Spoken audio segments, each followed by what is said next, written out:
Silakan. sangat sangat disayangkan sekali ya. Bang Zuma ini sebenarnya dari segi pembacaan ya ataupun pengingat di dalam pikiran Bang Zuma, saya senang gitu, bagus. Bang Zuma termasuk orang yang bisa mengingat ayat-ayat di dalam Bible walaupun tidak begitu tepat gitu, tapi poinnya kena gitu ya. Cuman masalah pemahaman Bang Zuma itu kurang pas. Kenapa saya katakan kurang pas? Karena bertentangan imanmu. Bukan bertentangan dengan iman. Tapi Karena sudah jelas ya dikatakan di situ bahwasanya yang mati itu adalah Yesus. Yang bangkit pada hari ketiga itu adalah Yesus. Karena itu, yang dikuburkan itu adalah memang Yesus. Tetapi itu ada ayatnya kan mengatakan bahwasanya Ya Hadi Ya Bashir Ya Tabibi Nabiyullah Khairul Khalqi Jami'an Lahu a'la manasibi wal marati Salatullahi Subhanallah. Bismillahirrahmanirrahim. Assalamualaikum warahmatullahi wabarakatuh. Kaum muslimin yang dirahmati Allah, semoga Allah senantiasa curahkan segala rahmat, segala nikmat yang berkepanjangan dan tiada akan berhujung dari dunia hingga akhirat, insyaallah. Dan Allah pun kumpulkan kita para kaum muslimin di bawah naungan Rasulullah, serta para nabi, beserta para orang-orang yang Allah kasih, Allah sayangi, Allah cintai, insyaallah, di bawah naungan Rasulullah kelak di mana tiada naungan selain daripada naungannya, insyaallah. Amin amin Allahumma amin. Kaum muslimin, pada kesempatan sore hari ini, sore menjelang malam ini, saya akan membuka sebuah video di mana video ini mengisahkan tentang bagaimana perdebatan Akhi Zuma dengan seorang pendeta ini ya. Dan pendetanya agak santun ya, tapi ya seperti biasa ngeyelnya bukan main. Ngeyelnya tidak ketulungan ya, tapi lumayan seru juga, yang dimana kita ambil untayan-untayan ya ilmu yang dari Akhi Zuma, yang dimana Akhi Zuma itu memberikan pemaparan begitu jelas, begitu lugas, yang dimana ini akan menjadi ilmu bagi orang-orang yang masih awam ya, khususnya umat muslim, yang dimana umat muslim itu akan dapat terbentengi dengan terbentengi akidahnya dengan argumentasi dengan hujah-hujah yang Akhi Zuma sampaikan. Jadi umat Islam mesti tahu bagaimana kristologi itu mesti ada. Jikalau tidak, maka umat Islam itu akan tergilas dengan pemurtadan kristenisasi yang dibuat oleh kaum kafir, yakni Kristen. Baik, kaum muslimin, agar tak berlama-lama, demikian videonya. Saudara Noah, jumpa lagi kita. ya bro, ya Bang Zuma. Siap.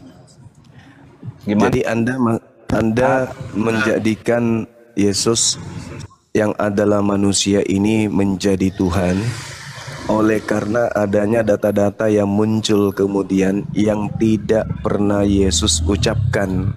Nanti dulu, kabar dulu Bang Zuma. Gimana kabarnya? Ya, saya baik, Masya Allah, Baik. saudaraku. Ah, Ya. itu.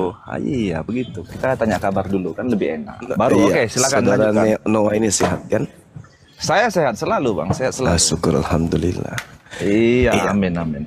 Jadi ketika Yesus berkata di dalam pengajarannya kepada muridnya Bani Israel, segala firman yang engkau berikan telah aku sampaikan kepada mereka.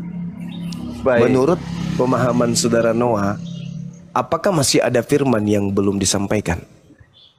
Pada saat Ya. Yesus penginjilan selama 33 tahun. Selama 3 tahun. Iya. Iya dong. Silakan. Masih ada? Masih banyak dong. Itulah makanya ada dituliskan di dalam kitab Wahyu ya, yang Enggak, diwahyukan. dia mengatakan segala firman telah aku sampaikan. Baik. Itu bohong. Silakan buka surat berapa, ayat apa tuh. Yohanes 17:8. Baik, saya akan buka. Silakan.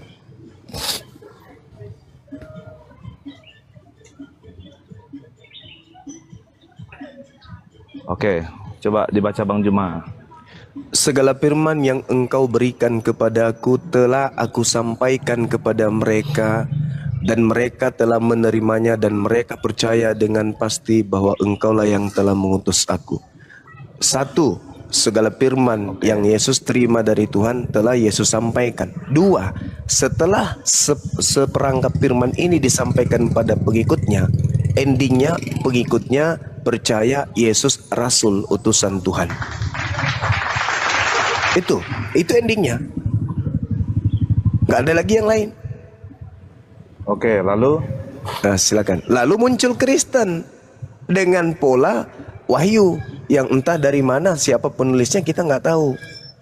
Tiba-tiba mengatakan Yesus itu Tuhan. Ya, Baik, baik. itu mungkin yang Anda maksud Tuhan itu adalah yang keluar dari kubur kali. Karena kalau yang Yesus yang ngajar kepada muridnya ini, muridnya telah terima segala firman dan endingnya itu adalah Yesus Rasul untuk Bani Israel bagi mereka. baik ya. Jadi saya tanggapi dulu yang Abang Zuma katakan bahwasanya Silakan. segala firman yang telah kau berikan kepadaku telah kusampaikan. Itu pernyataan Yesus ya. Jadi di Yohanes 16 ayat 12-13 ya. Itu judul perikopnya itu mengenai bertekun ya. Masih banyak hal yang harus kukatakan kepadamu, tetapi sekarang kamu belum dapat menanggungnya. Tetapi apabila ia datang, yaitu roh kebenaran, ia akan memimpin kamu ke dalam seluruh kebenaran. Sebab ia tidak akan berkata-kata dari dirinya sendiri, tetapi segala sesuatu yang didengarnya itulah yang akan dikatakannya, dan ia akan memberitakan kepadamu hal-hal yang akan datang. Makanya saya lari ke Wahyu. Silakan. Ya, makanya saya tetap lari ke Wahyu. Di Wahyu 1 ayat 1, baru ayat 17 dan ayat 18. Oke, silakan. Anda membawa Yohanes 16 ini. Ya. Yohanes 16 ini dikatakan oleh Yesus sendiri seorang penghibur, seorang penolong, roh kebenaran. Apakah itu Ya. Yesus?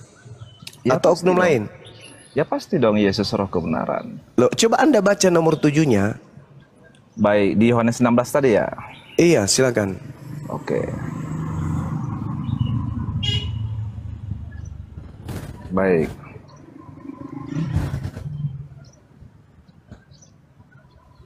Ya, iya benar.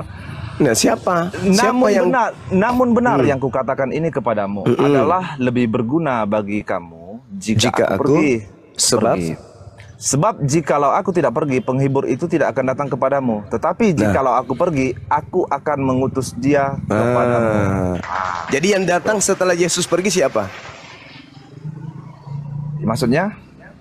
Loh, kok pura-pura bingung? Enggak, maksudnya Anda yang datang di... membaca dalil. Yang Maksudnya yang datang datang- setelah Yesus pergi, aku harus pergi. Karena kalau aku tidak pergi, oknum itu tidak datang. Nah, siapa yang datang? Yang datang ya tetap Yesus. Lah, gimana logikamu? Baik, Di mana logikanya? baik ya. Adalah lebih baik jika aku pergi, sebab kalau aku tidak pergi, oknum itu tidak datang. Maksudnya apa, Rek? Baik ya. Kenapa saya katakan yang datang itu adalah Yesus, ya kan? Loh, Anda mengatakan Yesus, Yesus mengatakan orang lain. Gimana dong? Tidak ada di sini dikatakan Yesus mengatakan orang lain. Coba Anda teliti lagi, saya yang baca sekarang. Namun benar yang kau katakan ini kepadaku adalah lebih berguna bagimu jika aku Yesus pergi. Sebab jikalau aku tidak pergi, penghibur itu tidak akan datang kepadamu. Ya, Tetapi jikalau aku pergi, aku akan mengutus dia. ya. Dia itu siapa? Iya dia sendiri. Mama, otakmu rusak, kawan. Oh, Jelas belum busa. Jelas sekali di situ Yesus mengatakan dia, aku akan mengutus dia. Iya. Dan kalau ia datang, ia menginsapkan dunia akan dosa, kebenaran dan penghakiman. Akan dosa karena mereka tetap tidak percaya kepadaku.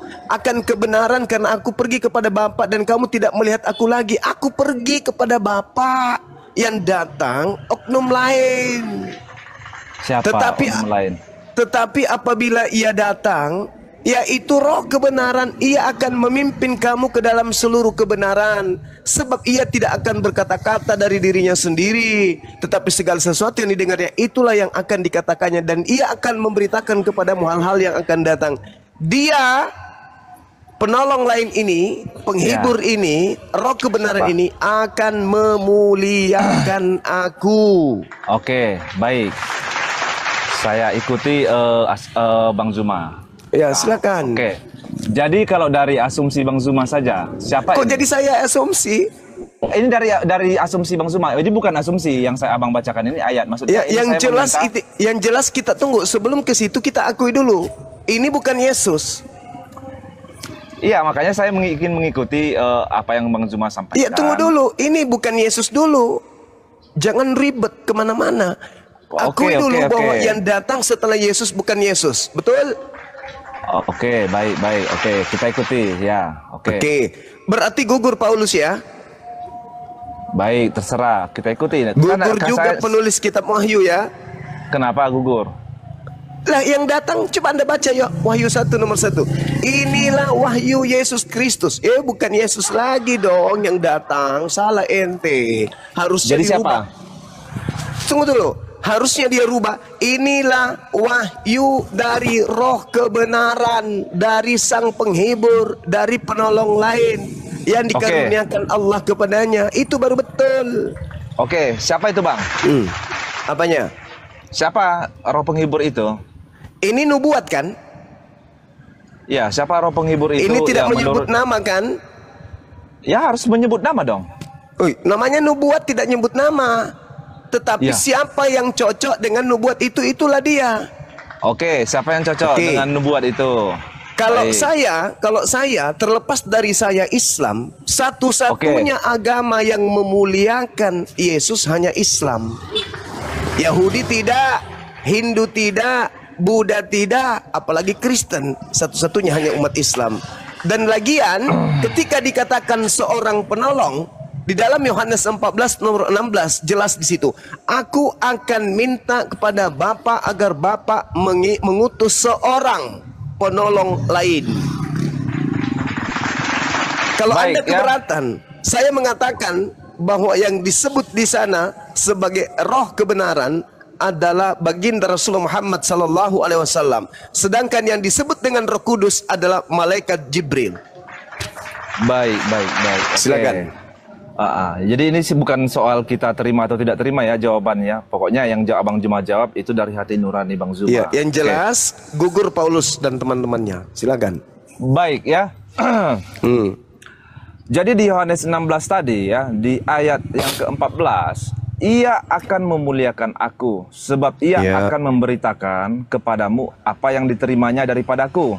Segala sesuatu yang Bapa punya adalah aku punya, sebab itu aku berkata, ia akan memberitakan kepadamu apa yang diterimanya daripadaku. Saya ingin bertanya kepada Bang Zuma, Yes. sejak kapan Nabi Muhammad Ya. yang Anda anggap sebagai roh kebenaran Ya. yang dikatakan oleh Yesus menerima apa yang diterima oleh Yesus dari Bapa? Oke, baik. Dengarkan. Apa yang ada dalam diri Yesus itu bukan dari diri Yesus, betul? Baik.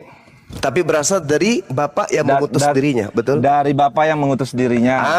Sekarang apa yang diuraikan oleh Bapa kepada Nabi Musa, kepada Yesus, kepada Nabi Muhammad, itu berasal dari hakikat yang satu, yaitu pencipta langit dan bumi. Baik. Yesus sendiri mengatakan di dalam Yohanes 3 nomor 34, siapapun yang diserahi tugas untuk menyampaikan firman, maka padanya Tuhan mengirim rohnya sampai tak terhingga. Oke. Oke? Ada Oke, lagi? terus? Iya, jadi satu-satunya kandidat hanya Nabi Muhammad, nggak ada yang lain. Baik. Silakan. Saya ikuti pernyataan Bang Zuma ya. Satu-satunya kandidat adalah Nabi Muhammad. Yes. Berarti Anda mengakui kitab Wahyu itu, Bang? Dengarkan saudara, saya tidak mengakui kitab Wahyu. Loh. Saya juga tidak dengar dulu. Saya juga tidak mengakui kitab saudara, Yohanes ke atau apa ke. Tapi saya katakan Al-Quran saya Nabi Isa alaihissalam memberitakan tentang datangnya seorang nabi yang bernama Nabi Muhammad. Itu diterangkan kemudian di dalam Al-Quranul Karim surah As-Saff. Jelas itu. Wa Ya, isqala oke. Isa bin Maryam ya Bani Israel. Itu kata beliau. Baik. Inni Rasulullahi ilaikum musaddiqan lima baina yadayhi minat Taurah wa mubasyiran bi rasuli ya'ti min ba'di ismuhu Ahmad. Beliau katakan dalam Al-Quran.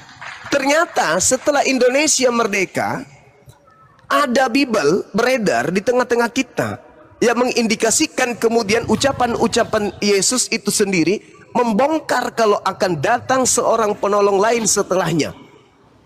Tidak disebutkan nama karena itu nubuat. Tapi pada intinya ketika nama itu datang, benar-benar datang di atas muka bumi, dia akan memuliakan Yesus. Nah itu intinya itu di situ. Siapa yang memuliakan Yesus? Yang berusaha menghilangkan tuduhan, fitnahan, hujatan, hinaan, kutukan kepadanya. Hanya umat Islam saja. Tak ada yang lain. Lalu apa hubungannya roh kebenaran? Dengarkan saya, Bung. Al-Quran surah An-Nahl ayat 102, Allah Subhanahu wa taala menjelaskan kemudian di dalam Al-Qur'anul Karim. Apa kata Allah? A'udzubillahi minasyaitonirrajim. Qul nazzalahu ruhul qudus mir rabbika bil haqq liyuthabbital ladzina amanu wa hudaw wa busyra lil muslimin. Katakanlah wahai Nabi Muhammad, Roh Kudus menurunkan Al-Quran dari Tuhanmu dengan kebenaran untuk meneguhkan hati orang yang telah beriman dan menjadi petunjuk serta kabar gembira bagi orang yang berserah diri kepada Tuhan. Apa yang datang kemudian kepada Nabi Muhammad melalui Roh Kudus? Isa manusia suci, manusia yang tak terjamah oleh iblis, lahir dari wanita yang suci. Beliau terkemuka di dunia dan akhirat, tidak ditampar, tidak diludahin, tidak diseret, tidak ditelanjangin, tidak digantung, tidak ditombak, tidak dibunuh, tidak dikutuk. Subhanallah, ketika roh kebenaran itu datang, dia akan memuliakan aku, tidak menistakan, menghinakan, apalagi mengutuk.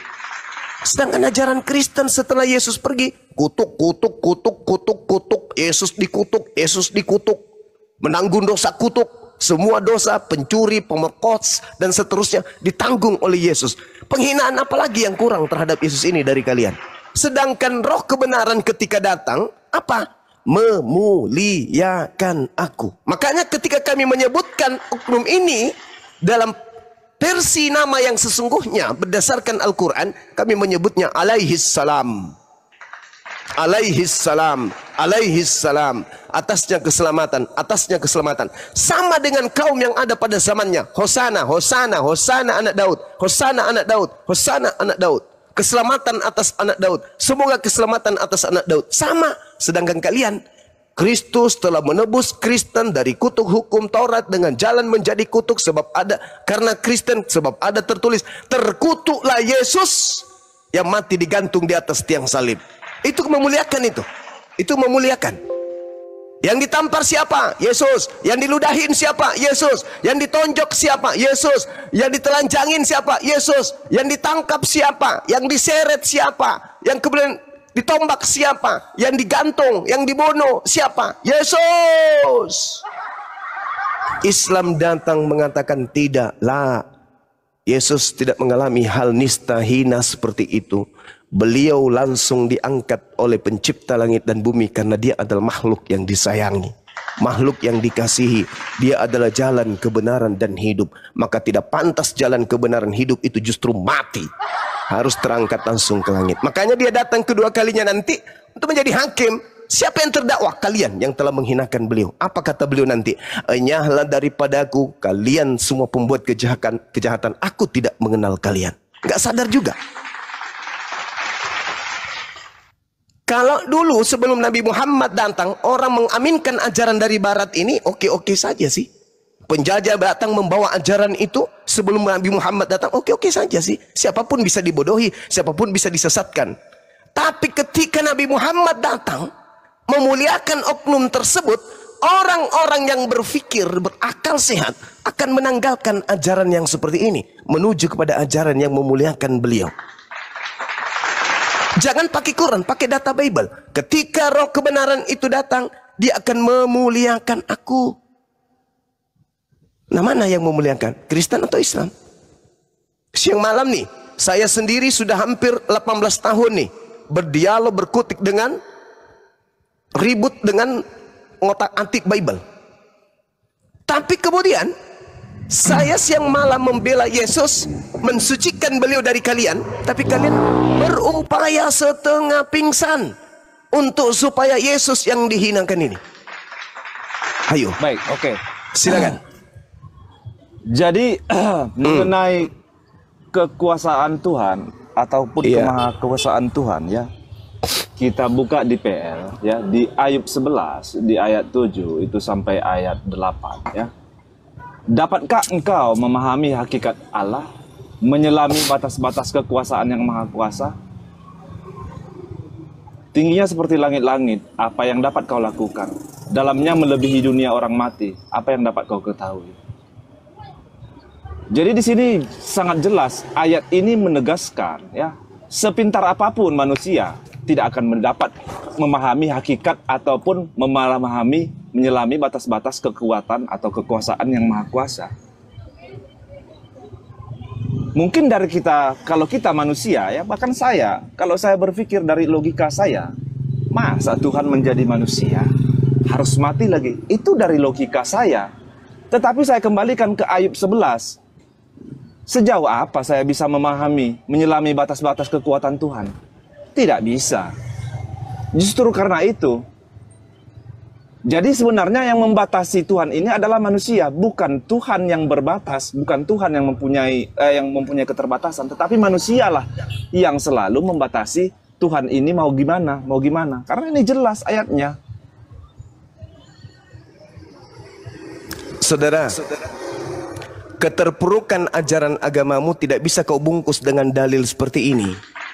Justru dalil seperti ini yang akan menampar agamamu. Satu-satunya agama yang membatasi pencipta langit dan bumi itu agamamu. Agamamu yang menjelaskan Tuhan pencipta langit dan bumi mengosongkan diri, tidak mempertahankan ketuhanannya kecuali dia menjadi hamba. Anda membatasi agama Anda, membatasi Tuhan. Setelah dia menjadi hamba, dia menjadi manusia, dia tidak dapat berbuat apa-apa dari dirinya sendiri. Harusnya ketika Anda membawa data Ayub, dapatkah engkau memahami hakikat Allah, menyelami batas-batas kekuasaan yang maha kuasa, tingginya seperti langit, apa yang dapat kau lakukan? Dalamnya melebihi dunia orang mati, apa yang bisa kau ketahui? Lebih panjang daripada bumi ukurannya, dan lebih luas daripada samudra. Apabila ia lewat melakukan penangkapan, mengadakan pengadilan, siapa dapat menghalanginya? Karena ia mengenal penipu dan melihat kejahatan tanpa mengamat-amatinya. Jikalau orang dungu dapat mengerti, maka anak keledai liar pun dapat lahir sebagai manusia.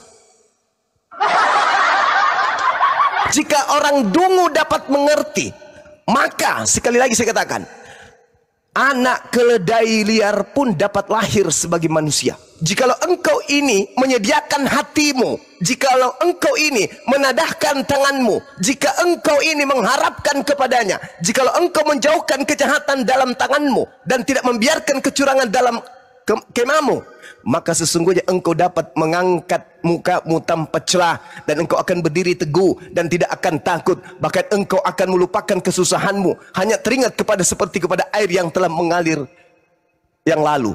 Kehidupanmu akan menjadi lebih cemerlang daripada siang hari. Kegelapanmu akan menjadi terang seperti pagi hari. Engkau akan merasa aman sebab ada harapan, dan sesudah memeriksakan kiri kanan engkau akan pergi tidur dengan tentram. Jadi apa yang ditorehkan kemudian kitab Ayub 11 ini justru menampar agamamu. Tuhanmu itu apa?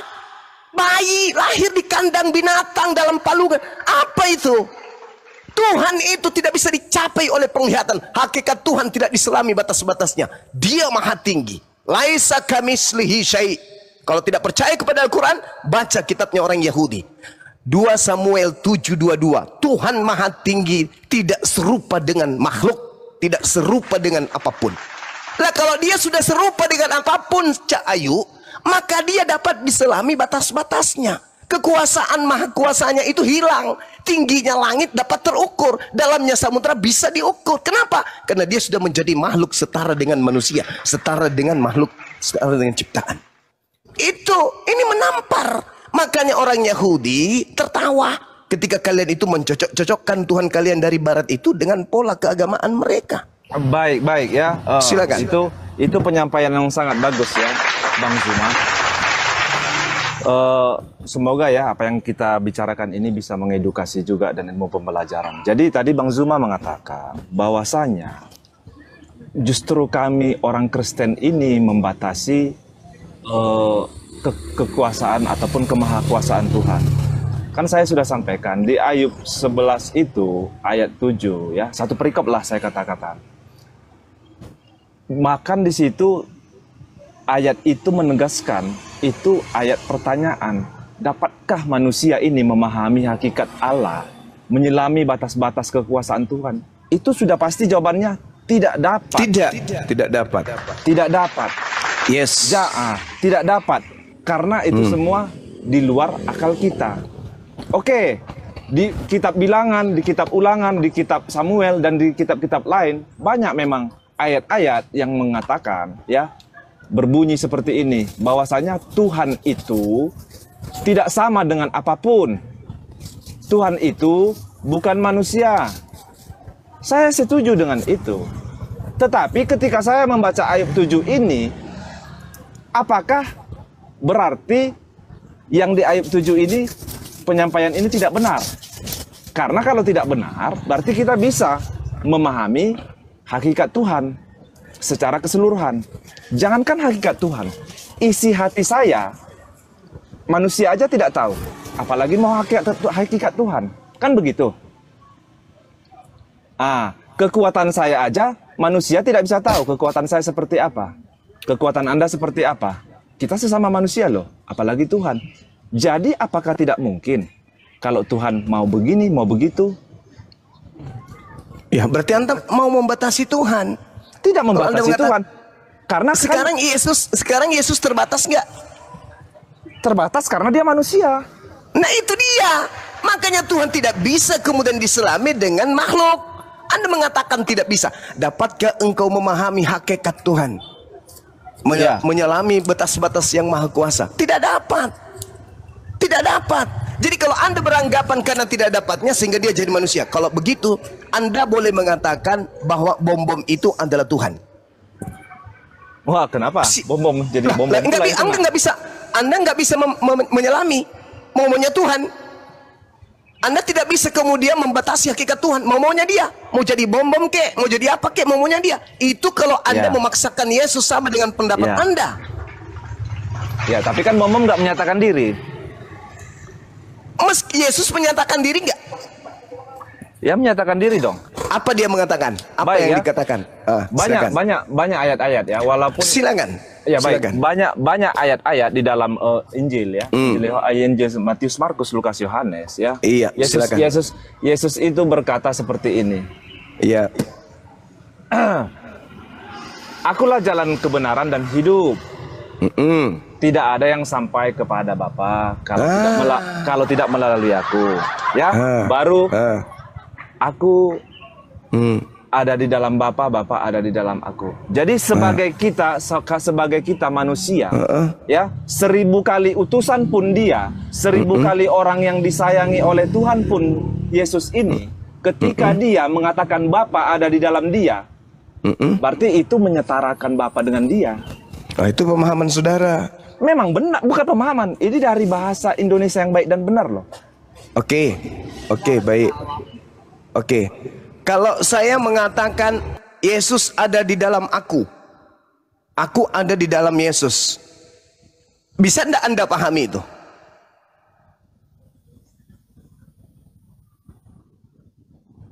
Karena Yesus mengatakan aku dan murid-muridku di dalam Bapa, Bapa di dalam aku dan di dalam murid-muridku. Artinya murid-murid juga Tuhan gitu. Bukan begitu cara pahamnya, saudara. Yesus mengatakan aku di dalam Bapa, Bapa di dalam aku. Karena Yesus itu adalah orang yang senantiasa berserah diri kepada apa yang diperintahkan Bapa untuk ia katakan. Dan Bapa berkenan kepadanya. Yohanes 8 nomor 29. Dia yang mengutus aku senantiasa mengasihi aku. Sebab dia tidak kemudian membiarkan aku seorang diri. Dia selalu berkenan kepadaku sebab aku selalu melakukan pekerjaan yang berkenan untuknya. Jangan ngamuk Bang Arif. Santai Bang Arif, santai. Bang Arif santai Bang Arif. Bang Arif santai Bang, santai. Istighfar, Apa istighfar. itu? Bang Arif lagi jatuh dari lantai 3. Istighfar Bang Arif. Ya, begitu saudara. Jadi Yesus itu mengatakan aku dan Bapa itu dua. Tidak membuat aku seorang diri. Yohanes 8 nomor 15, 16, 17, 18. Engkau menghakimi manusia, aku tidak menghakimi manusia. Tetapi jikalau aku menghakimi, penghakimanku itu benar. Sebab aku tidak seorang diri. Aku tidak seorang diri. Ada yang menyertai aku. Siapa? Tuhanku yang menyertai aku. Tidak membiarkan aku seorang diri. Bukankah dalam kitab Tauratmu dikatakan dua saksi adalah sah? Akulah yang bersaksi tentang diriku. Satu. Dan Bapa yang bersaksi tentang aku. Dua. Aku dan Bapa adalah dua. Aku di dalam Bapa, Bapa di dalam aku. Apa maksudnya? Yesus utusan Tuhan yang tidak melawan Tuhan. Yesus selalu menjalankan apa yang Tuhan inginkan. Baca Yohanes 14 nomor 31. Apa perintah Yesus? Dunia harus tahu bahwa aku senantiasa melakukan apa yang berkenan, bahwa aku senantiasa mengasihi Bapa, bahwa aku senantiasa melakukan apa yang berkenan berdasarkan atas apa yang diperintahkan kepadaku. Yesus mengatakan itu. Dunia harus tahu aku adalah seorang Muslim yang selalu berserah diri kepada perintahnya. Diperintahkan A, aku A. Perintahkan B, aku B. Perintahkan C, aku C. Aku tidak pernah membangkang. Tidak seperti Paulus. Bapak mengajarkan ini, dia mengajarkan itu. Membantah semua ajaran Bapak. Beda. Maka sekali lagi kita kembali kepada tema saudara. Adalah lebih baik jikalau aku pergi. Sebab jikalau aku tidak pergi, roh kebenaran itu tidak akan datang. Dan kalau dia sudah datang, maka dia akan mengajarkan segala sesuatu tentang keadilan, pengisapan dunia akan dosa. Dan dia akan memuliakan aku. Satu-satunya komunitas di atas muka bumi ini yang memuliakan Nabiullah, Rasulullah yang lahir tanpa ayah di tengah-tengah Bani Israel, hamba Allah yang diberi hikmat Injil, hanyalah umat Islam. Orang Yahudi pun sampai hari ini jangankan memuliakan, mengenalnya aja kagak. Hindu, Buddha kagak, ateis kagak. Kristen ini kelompok yang nyamar-nyamar.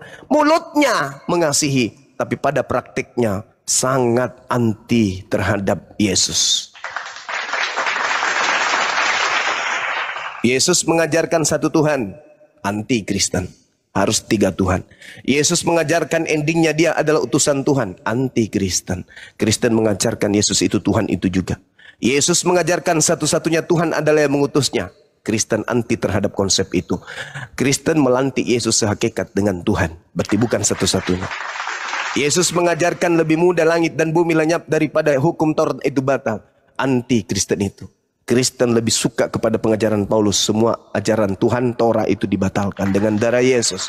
Yesus mengajarkan mempersembahkan kurban hewan seperti yang diperintahkan oleh Nabi Musa. Matius 8 nomor 4. Kristen anti terhadap kurban hewan. Dia maunya yang kurban itu Tuhannya sendiri.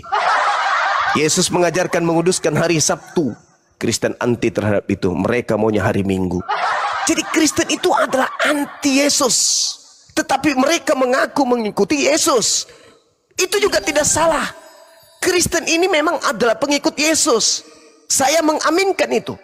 Tetapi Yesus yang diikuti adalah yang palsu. Yang datang kepada padang gurun. Sedangkan Yesus berkata, jika ada orang berkata kepadamu ada Yesus di padang gurun, jangan kau percaya. Itu perintah Yesus. Tapi ketika ada Paulus si Nabi Kristus ini, nabinya Yesus, dia datang mengajarkan aku adalah rasul bertemu dengan Yesus di padang gurun. Justru dipercaya oleh para anti Yesus. Jadi saya simpulkan, roh kebenaran yang datang tidak lain dan tidak bukan adalah baginda Rasulullah Muhammad sallallahu alaihi wasallam. Nabi Muhammad tidak punya kepentingan, Bung. Nabi Muhammad tidak punya keperluan. Nabi Muhammad kemudian tidak punya keuntungan di situ. Ketika dia melontarkan lisannya tentang sosok Nabi yang datang, mulia, mulia, atasnya keselamatan, atasnya kemuliaan. Tidak ada kepentingan Nabi Muhammad. Ajarannya Islam, sempurna kepada kaumnya, orang-orang Arab, kepada seluruh manusia. Ngapain dia sindir-sindir kemudian Yesus? Nggak ada keuntungan di situ. Tapi karena dia utusan Allah yang maha melihat, maka dia harus menyampaikan itu. Dia harus menyampaikan. Dan Yesus pun karena utusan yang maha melihat, maka Yesus pun harus menyatakan itu. Dia akan datang. Dan ketika ia datang, dia akan memuliakan aku. Jadi setelah Yesus terangkat, yang datang oknum lain dari dirinya. Nanti dia datang kedua kalinya pada saat kiamat sudah dekat. Jadi yang datang setelah Yesus harus oknum lain. Yang pertama ada dua yang datang setelah Yesus. Yang pertama Yesus palsu, yang kedua adalah roh kebenaran. Kami bukan pengikut Yesus, kalian pengikut Yesus. Pertanyaannya, Yesus yang mana yang kalian ikuti? Kalau Yesus anak Israel, anak Yehuda, anak Maria, anak Yusuf, ending pengajarannya kudu wajib diimani kalau dia itu utusan Tuhan untuk Bani Israel. Itu wajib. Yohanes 17 nomor 3. Hidup kekal itu adalah mereka mengenal Yesus yang engkau utus. Wajib itu. Sedangkan yang kalian ikuti ini Yesus lain. Yesus yang Anda setarakan dengan Tuhan. Yesus yang kalian lantik, yang Paulus lantik jadi Tuhan. Itu yang kalian ikuti. Makanya kalian disebut Kristen. Itu yang... Silakan. Ya. Saya sudah bisa menyimak apa yang Abang Zuma sampaikan. Bahwasanya kami ini adalah pengikut Yesus yang lain. Yesus yang lain yang sama sekali sumbernya tidak bisa Abang sebutkan, tidak bisa Abang paparkan. Dan kami ini tidak mengikuti hukum atau aturan yang diberikan oleh Yesus kepada kami. Bagaimana abang bisa mengklaim ini? Oke. Boleh saya jelaskan? Ya, silakan Bang, silakan. Oke, yang pertama, yang datang setelah aku adalah roh kebenaran, bukan aku. Yang kedua, Yesus berkata akan datang Yesus palsu. Matius 24, nomor 4, nomor 5. Waspadalah kepada penyesat yang datang kepadamu dengan memakai namaku dan berkata, akulah Kristus. Dia akan menyesatkan banyak orang. Nomor 24-nya. Sebab Kristus palsu. Yesus palsu maksudnya. Dan nabi-nabi palsu, utusan-utusan Yesus palsu maksudnya. Akan datang. Dan akan mengadakan banyak mukjizat. Tujuannya untuk menyesatkan orang-orang pilihan juga. Murid-murid Yesus juga. Saya ulang lagi. Waspadalah kepada penyesat yang datang kepadamu dengan memakai namaku Yesus dan berkata akulah Kristus. Dengan kata lain penyesat itu adalah Yesus Kristus. Dia akan menyesatkan banyak orang. Sebab Kristus palsu dan nabi-nabi palsu akan datang banyak melakukan mukjizat. Sekiranya mungkin menyesatkan orang-orang pilihan juga. Camkanlah, aku telah mengatakannya kepadamu. Jadi apabila ada orang berkata ada Yesus, ada Kristus, ada Mesias di padang gurun, ente jangan percaya. Atau dia berkata ada Yesus, ada Kristus, ada Mesias dalam bilik rahasia, jangan kamu pergi ke situ. Jangan kamu percaya. Sebab sama seperti kilat yang menyambar dari timur sampai ke barat, demikianlah kelak cahayanya akan datang ketika anak manusia itu datang, ketika aku yang datang. Ketika aku yang datang, kata Yesus, maka tanda ini akan menyertai. Nomor 30-nya. Matahari menjadi gelap, bulan tak bercahaya, bintang berjatuhan, kuasa langit akan bergoncang, akan nampak di tengah langit anak manusia Manusia di bumi akan meratap semuanya, dan seluruh manusia di atas muka bumi akan melihatku. Itu tanda kalau yang datang itu aku. Kalau itu tidak ada, hanya suara di padang gurun, hanya suara dalam bilik rahasia, jangan kamu percaya, itu bukan aku, itu penyesat yang datang memakai namaku dan berkata akulah Kristus. Jangan kamu percaya. Sekarang ketika Paulus tiba-tiba saja mengaku, siapakah engkau Tuhan? Akulah Yesus yang kau aniaya. Murid sudah dipesan, jangan kau percaya, jangan kau percaya, jangan kau percaya. Tapi orang Kristen memilih dan memilih enggak untuk tidak percaya dan percaya? Enggak, tidak ada pilihan bagi Kristen. Apa itu? Percaya yang datang kepada Paulus adalah Yesus Kristus, titik. Apapun ajarannya, apapun perintahnya, apapun suruhannya, telan mentah-mentah, jangan kamu tolak. Makanya nanti di hari terakhir kalian datang tuh, oh ini ya yang namanya Yesus. Ya Allah ya Karim, sudah lama kali kami menyembahmu loh. Ternyata kamu yang namanya Yesus. Yesus kaget. Hah? Apa? Kamu menyembahku? Kau memanggilku Tuhan? Iya, kami di dunia memanggilmu Tuhan loh. Bahkan kami bermujizat, bernubuat, mengusir setan pakai namamu loh. Yesus mengatakan apa? Ini tidak benar ini, tidak benar ini, tidak benar ini. Wa isqalallahu ya Isa bin Maryam a'anta qulta linnas takhizuni. Wahai Isa, apakah engkau yang mengajarkan orang-orang cupu ini menuhankan dirimu selain daripada aku? Qala subhanaka ma yakunu li an aqula ma laysa li bihaq. Maha suci engkau ya Allah, aku tidak pernah mengajarkan, aku tidak pernah mengatakan apa yang bukan hakku aku katakan. Qultu lahum illa ma amartani bi. Aku hanya mengajarkan kepada muridku, pengikutku Bani Israel, ani abdullah rabbi wa rabbakum. Sembahlah Tuhanku dan Tuhanmu, hanya kepada dia saja engkau berakti. Itu ajaranku. Orang-orang ini aku tidak pernah mengajarkan mereka untuk menuhankan diriku. Tuh aku sampaikan, aku hanya untuk Bani Israel. Ini mereka bukan Bani Israel ya Rabb. Mereka ini entah dari mana datangnya. Enyahlah daripadaku, engkau semua adalah pembuat kejahatan, aku tidak mengenal kalian. Jadi yang kalian ikuti ini siapa? Kristus palsu. Makanya kalian diusir. Sebenarnya Yesus yang asli ini hanya untuk Bani Israel saja. Kalian tidak ngeri gitu? Setelah diusir, kemudian dia datang jadi hakim. Apa ente pada mikir Yesus datang menjadi hakim di akhir zaman itu, yang dihakimi siapa? Ayo. Umat Islam mau dihakiminya, apa urusannya? Hindu Buddha mau dihakimi, apa urusannya?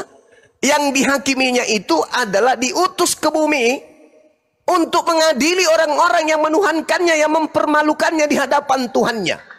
Siang malam beliau kemudian menyembah, ibadah, sujud, berdoa, puasa.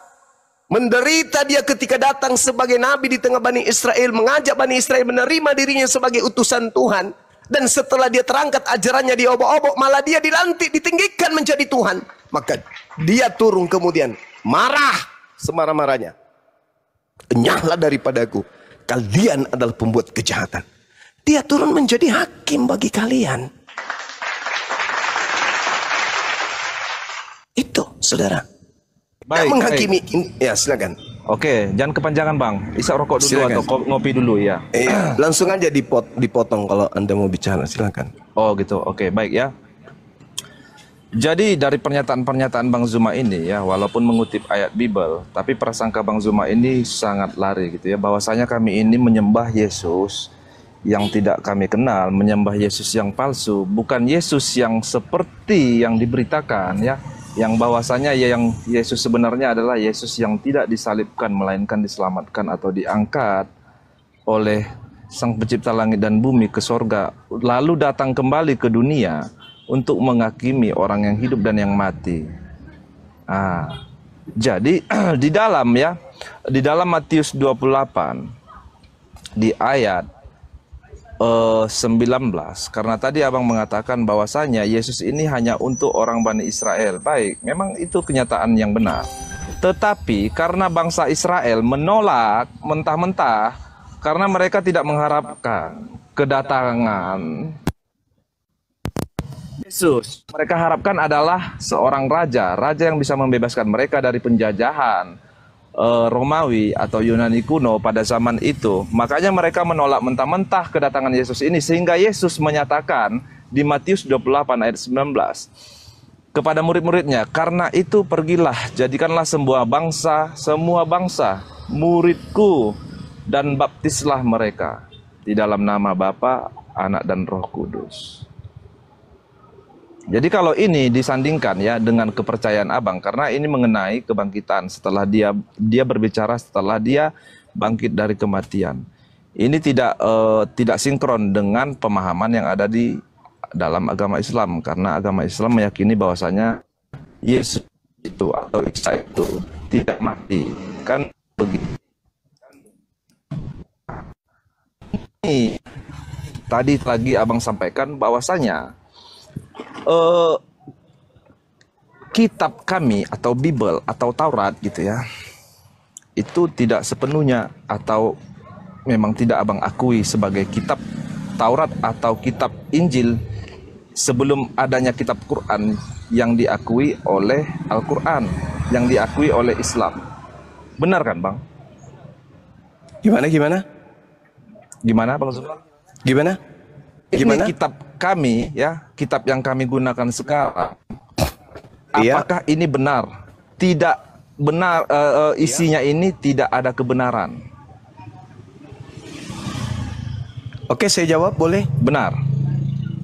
Oke, saya jawab boleh? Kitab Ya. Anda ini dikatakan Coba, oleh silakan. Al-Quran, ya ahlal kitab lima talbisunal haqqa bil batil.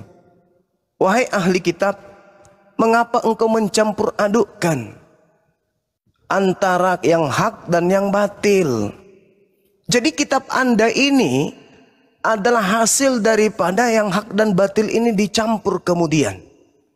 Yang kedua, kedudukan kitab Anda ini di mata saya hanya surat kabar, karena ditulis oleh pewarta, bukan ditulis oleh nabi. Dia hanya pewarta. Kalaupun nabi palsu. Jadi kalau dikatakan apakah Anda percaya? Saya percaya ini adalah pemberitaan wartawan. Tapi untuk duduk level sebagai kalam ilahi tidak bisa. Untuk duduk sebagai sabda Yesus yang akurat juga tidak bisa. Karena tidak ada data berantai yang kemudian membuktikan kalau ini adalah ucapan Yesus. Tak ada. Tidak ada ucapan yang berantai yang mengatakan ini yang menjadi sumbernya adalah mulut Yesus itu sendiri. Tak ada. Gelap. Jadi nggak sampai kepada level firman Tuhan dan tidak sampai pada level sabda Yesus yang sahih.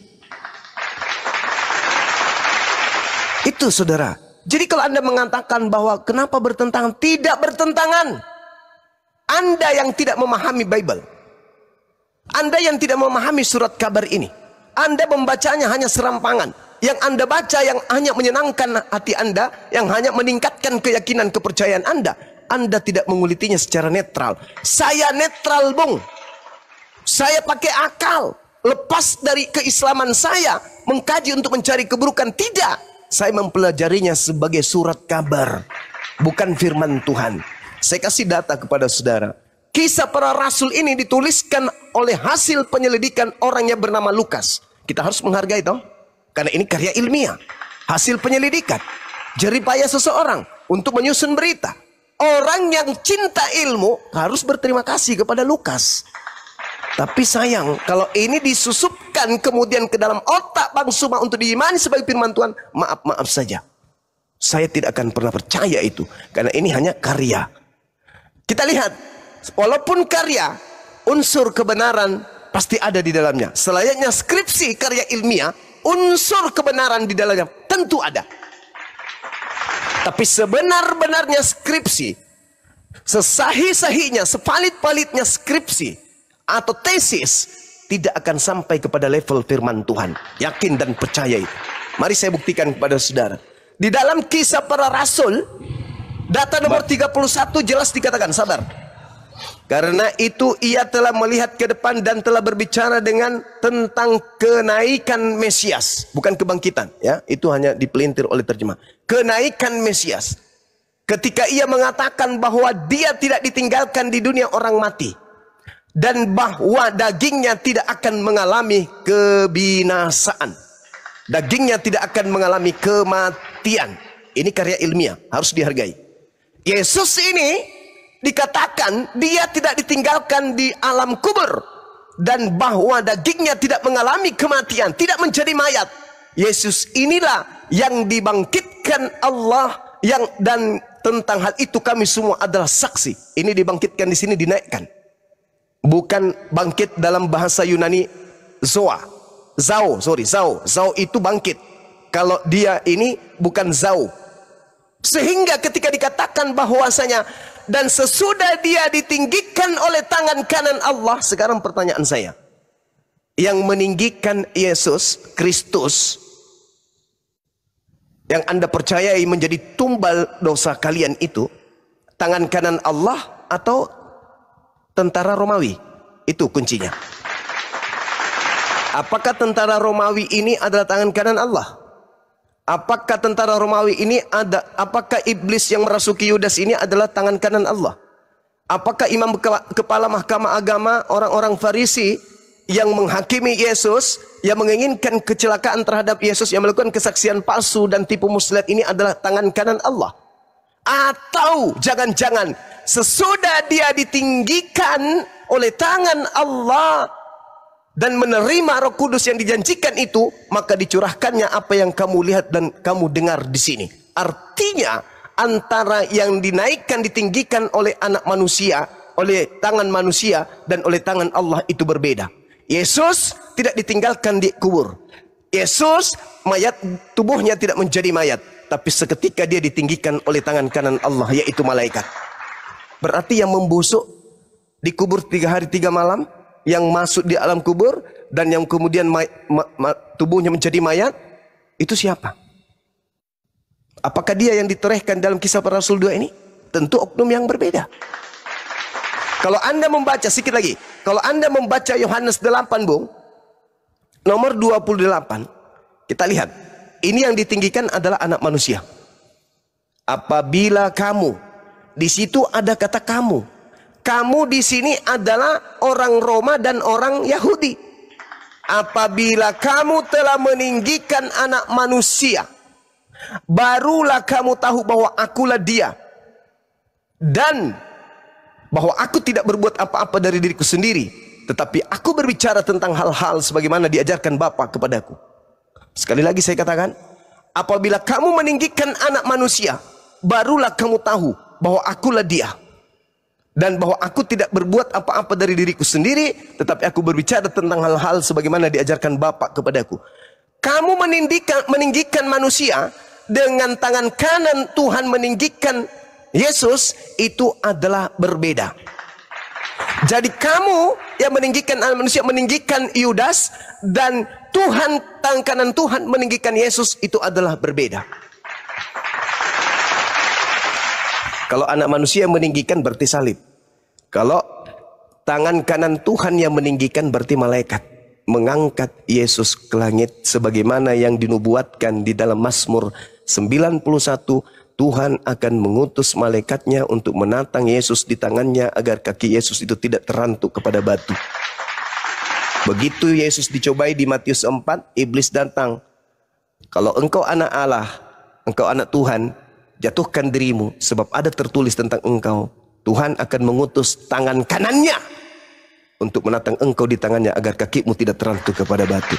Di dalam Kisah Para Rasul 2, Yesus tidak ditinggalkan di kubur. Yesus dagingnya tidak mengalami kematian. Yesus diangkat, ditinggikan oleh tangan kanan Allah. Jadi yang kamu sembah, yang keluar dari kubur, itu adalah anak manusia. Yudas bukan anak kucing, Yudas bukan anak malaikat, tapi Yudas adalah anak manusia. Ente menyembah anak manusia Yudas. Demikian, silakan. Baik ya, di surat Matius ya, dan di surat lainnya, itu mengenai kematian Yudas, itu sangat jelas bahwasanya Yudas itu mati menggantung diri atau mati bunuh diri lah ya. Sementara yang Anda katakan tadi itu, Bang Zuma, mengenai yang Yesus itu tidak mati disalib melainkan diangkat Tuhan, dinaikkan ke sorga gitu ya. Lalu akan datang di hari penghakiman ya, pada hari kiamat untuk menghakimi manusia. Saya mau kasih tunjuk data. Karena tadi abang mengatakan bahwasanya kitab kami ini bukanlah firman, tetapi kabar berita yang disusun oleh wartawan. Saya hargai itu perkataan yang sangat bagus. Tetapi saya punya sesuatu, ya, sesuatu yang ingin saya tunjukkan kepada Bang Zuma. Di dalam Al-Quran itu sama sekali tidak ada nama Yudas Iskariot ataupun menyinggung tentang 12 murid. Tetapi di An-Nisa 157 ya, di ayatnya, di bahasa Arabnya, baik di terjemahannya, itu tidak ada nama Yudas Iskariot. Tetapi di tafsirannya, kenapa ada nama Yudas Iskariot dan ada nama 12 orang dari salah seorang murid? Ini sangat membingungkan. Karena apa? Karena Anda mengatakan ini hanya kabar, bukan firman. Tetapi ini sumber yang terpercaya, sangat terpercaya. Ya, dari lembaga kitab, dari lembaga terpercaya, diakui pemerintah kita, negara Republik Indonesia. Tafsiran ini dipakai, digunakan, bahkan tersebar luas ya, secara online tersebar luas. Jadi ini gimana gitu? Kalau ini bukan kebenaran, kenapa ini digunakan? Apakah hanya ini digunakan untuk melakukan pembenaran saja di dalam Al-Quran? Karena Al-Quran tidak pernah menyinggung nama Yudas Iskariot. Harusnya Al-Quran tidak punya sumber lain. Karena tidak menganggap kitab yang sekarang ini Injil yang sebenarnya. Tidak boleh.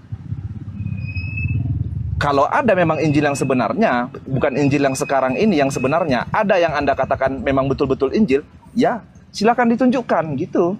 Tapi kalau tidak bisa, berarti Injil yang sekarang ini adalah Injil yang sebenarnya karena dikutip di dalam tafsiran. Dan ini harus ditegaskan, kalau memang ini salah, kalau memang ini tidak benar, tafsiran ini tidak boleh seperti ini karena ini namanya pembodohan. Namanya ini mencocok logi gitu. Ini namanya pembodohan. Harusnya tidak boleh menyinggung nama Yudas Iskariot di dalam sini. Oke, silakan. Ya, baik. Tafsir itu adalah, kalau kita memahami tafsir itu perkiraan. Dikira. Tafsir. Saya menafsir harga barang ini sekitar 5.000 atau 10.000. Tafsir. Makanya saya mengatakan tadi, kami umat Islam tidak membuang Bible, tidak menerima Bible. Karena itu adalah karya ilmiah. Kalau Anda merujuk kepada Al-Quran, Al-Quran mengatakan, innama jazaa'ul ladzina yuharibuna Allah wa rasulah wa yas'auna fil ard fasadan aw yuqattalu aw yusallabu aw tuqatta'a aydihim wa arjuluhum min khilaf. Hukuman bagi orang yang memerangi Allah, memerangi Rasulnya, utusannya, dan membuat kerusakan di bumi, hanyalah dibunuh dan disalib. Tafsir, ketika kemudian, ini yang sering saya katakan, jangankan Departemen Agama, saya sebagai apologet pun mentafsirkan hal yang sama. Tafsir yang memusuhi Rasul Isa alaihi salam, siapa? Yudas. Tak ada yang salah dengan tafsir itu. Al-Quran yang menghantarkan kami menuju kepada itu. Bukan dibuat-buat. Yang dikutuk di sana berdasarkan Ulangan 27 nomor 25 adalah pemakan suap. Yudas makan suap. Tidak salah dengan tafsir itu. Baik, saya kan berkata sesuai dengan pernyataan Bang Zuma bahwasanya Injil atau Bible yang kami akui sebagai Injil sekarang, Bible itu bukan firman tetapi hanya kabar yang disusun Tafsir oleh juga bukan firman. Disusun Tafsir oleh itu bukan firman wartawan-wartawan. Tuhan. Baik, Tafsir bukan firman Tuhan. tafsir itu bukan firman Tuhan tetapi Yes. Ya, tafsiran itu, ya, tafsiran mengenai Yudas Iskariot itu mengenai secara eksplisit ayat An-Nisa 157. Betul. Baik. Benar sekali. Jadi kalau tafsir itu kira-kira, Abang bilang tadi itu hanya kira-kira. Berarti itu tidak akurat. Lalu kenapa dipakai? Namanya tafsir. Anda Loh, ngerti tafsir? Iya, kenapa dipakai, Tafsir Bang? itu. Tafsir itu apa menurut saudara? Iya, tafsir itu ya namanya memperkirakan. Itu pintar. Sedangkan Al-Quran di surah Al-Ma'idah ayat 33 yang disalib itu adalah orang yang memusuhi Nabi Isa. Sekarang kalau Anda mengatakan Yudasnya bunuh diri sehingga tafsir ini keliru, kitabmu yang membuka aibnya sendiri. Baik, Di dalam baik, ya.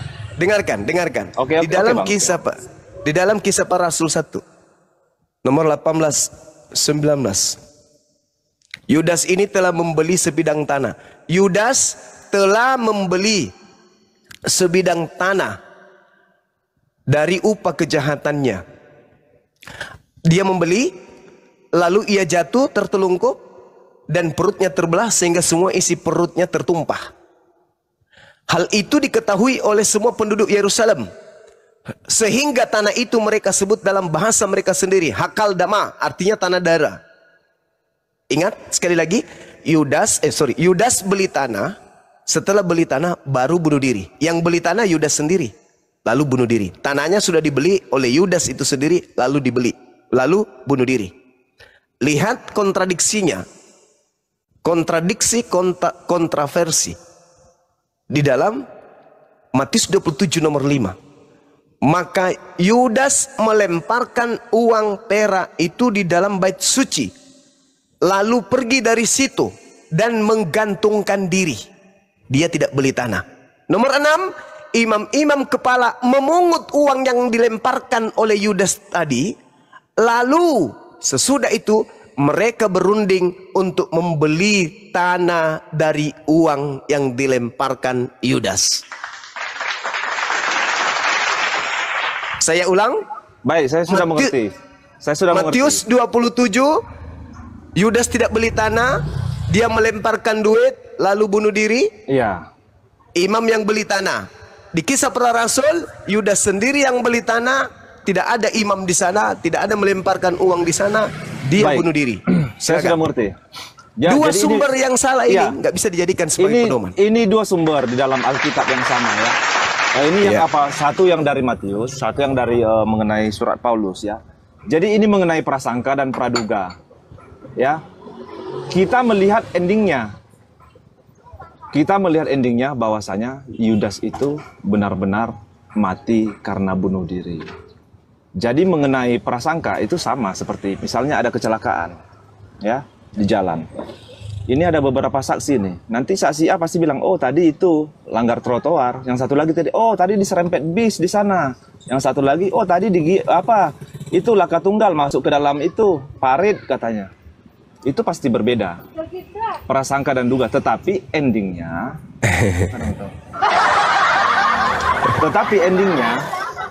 Yudas itu memang benar-benar mati karena bunuh diri.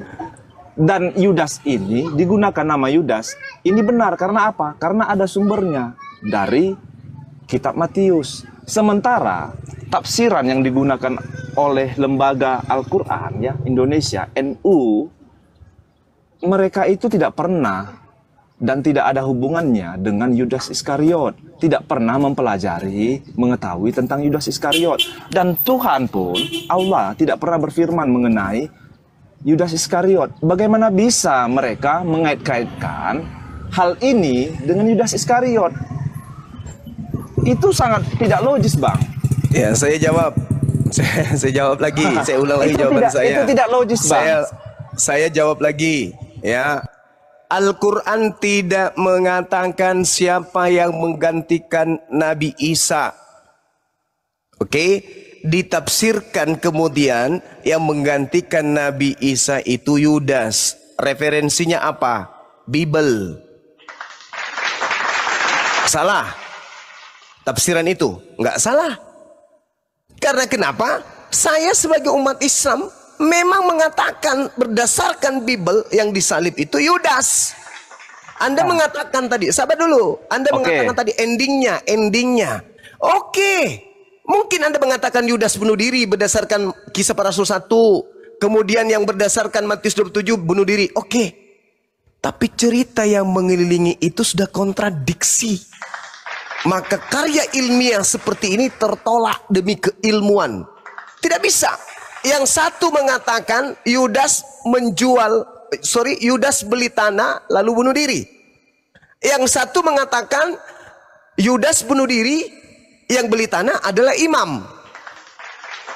Yang mana yang mau dipercaya di antara kedua berita bohong ini? Sama-sama bunuh diri, oke. Tapi cerita yang mengelilingi tragedi itu sudah kontradiksi, kontroversi.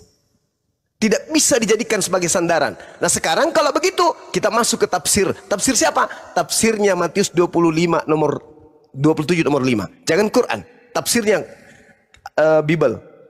Di dalam catatan Paul dikatakan di dalam Matius 27 nomor 5.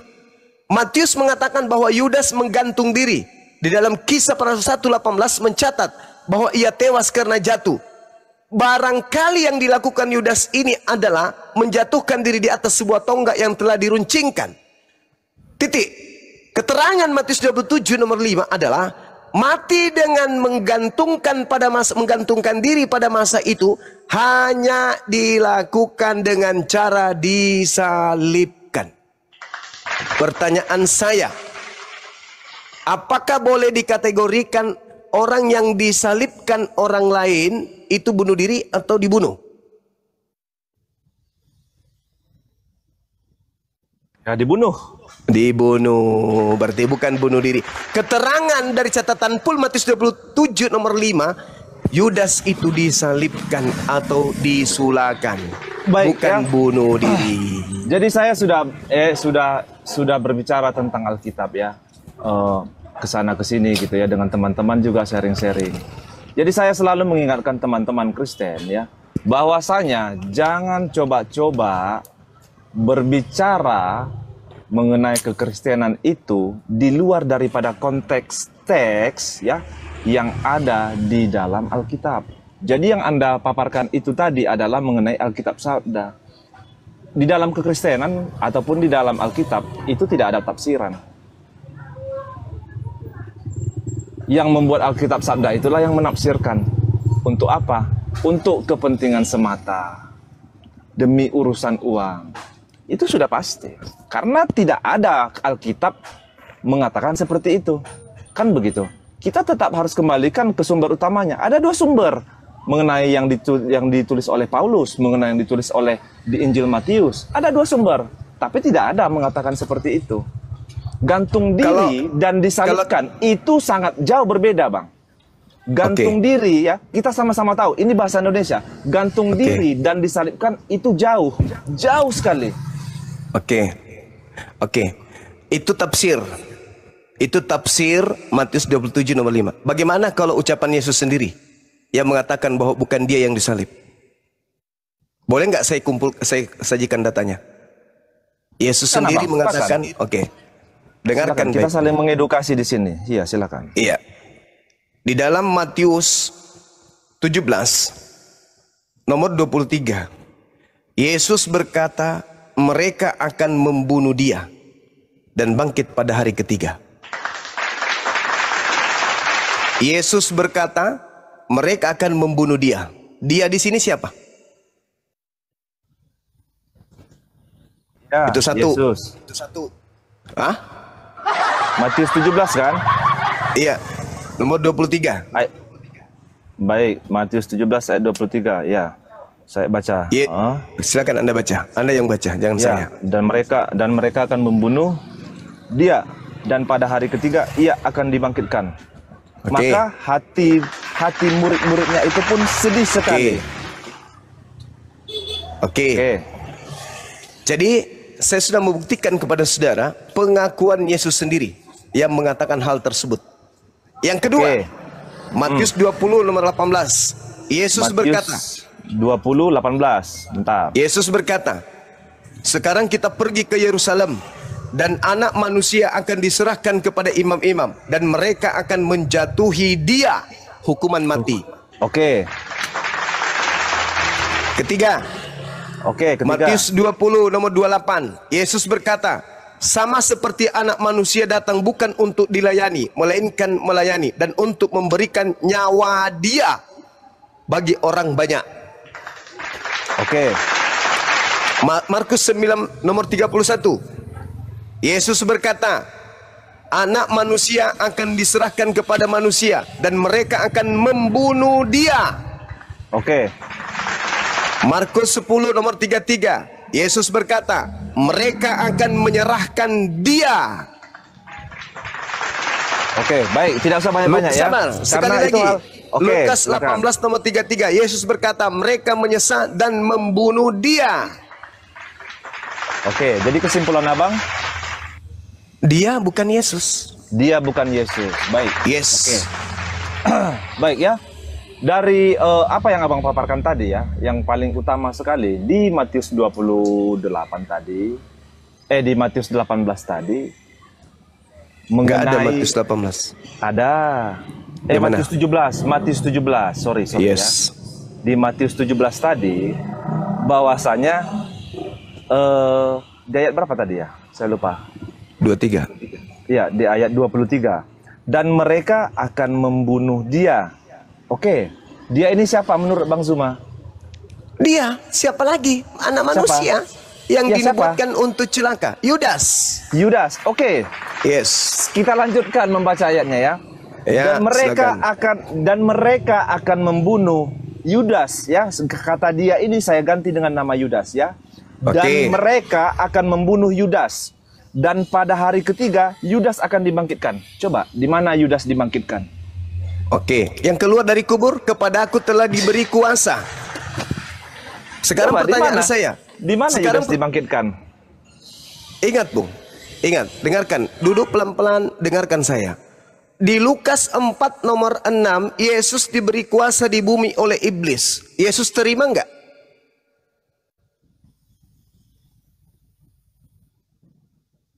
Tidak dong. Yesus enggak terima. Nomor 13-nya iblis mundur dari Yesus dan menunggu waktu yang tepat. Betul? Di dalam kisah para Ya, rasul lanjutkan. 2, di dalam kisah para rasul 2 tadi, Yesus tidak ditinggalkan di alam kubur. Yesus jasadnya tidak mengalami kematian. Ingat itu? Ingat itu pelan-pelan.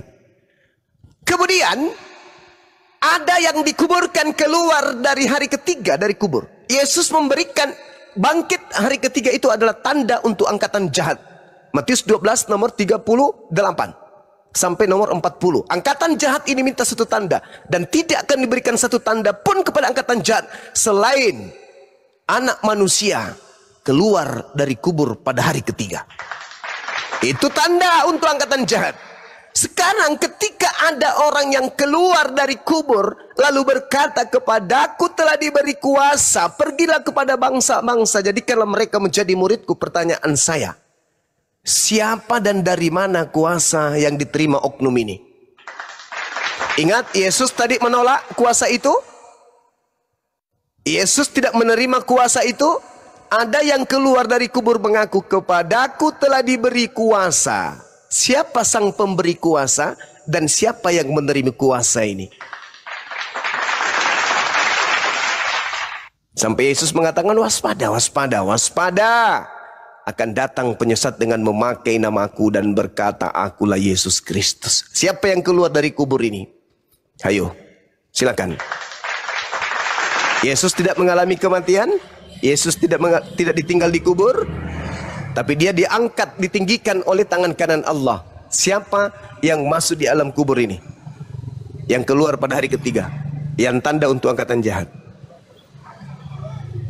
Baik ya. Memang Ya, silakan. sangat disayangkan sekali ya. Bang Zuma ini sebenarnya dari segi pembacaan ya ataupun pengingat di dalam pikiran Bang Zuma, saya senang gitu, bagus. Bang Zuma termasuk orang yang bisa mengingat ayat-ayat di dalam Bible walaupun tidak begitu tepat gitu, tapi poinnya kena gitu ya. Cuman masalah pemahaman Bang Zuma itu kurang pas. Kenapa saya katakan kurang pas? Karena bertentangan imanmu. Bukan bertentangan dengan iman. Tapi Karena sudah jelas ya dikatakan di situ bahwasanya yang mati itu adalah Yesus. Yang bangkit pada hari ketiga itu adalah Yesus.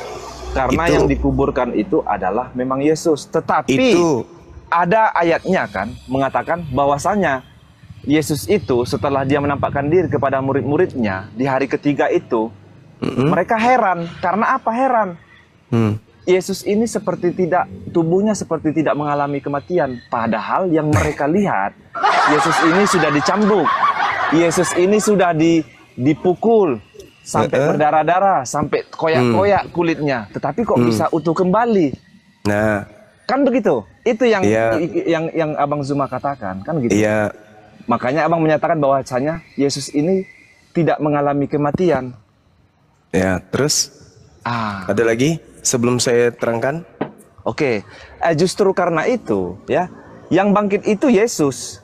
Siapa Yesus? Dia yang berkuasa di sorga, di bumi dan di sorga. Makanya dia tidak mengalami seperti kita yang mati busuk gitu.